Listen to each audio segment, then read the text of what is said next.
Hello guys, nandito na naman ako at eto, good morning uli dito at good evening dyan. Eto ha, nabalitaan nyo na ba ito? Alam ko namang nabalitaan nyo na ito. Okay, confirmed na patay po, bagamat sa balitang ito, unconscious pa, pero confirmed na po na patay itong si Maria Catalina Cabral. Ito po yung dating undersecretary ng DPWH at palagay ko, isa rin ito sa most guilty, no?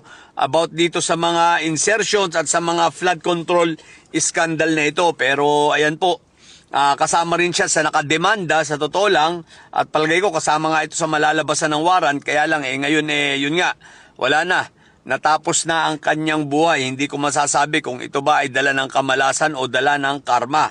Kaya lang hindi na niya napagbayaran ang kasalanan niya sa taong bayan. Pero higit pa, ang kabayarang nangyari mukhang higit pa sa nararapat. At ito na nga, kumbaga, hindi maganda ang pagkamatay niya. Ang pagkamatay niya ay dahil sa isang malagim na aksidente. Okay? So, yun lang. At yan, nabawasan ng isa ang mga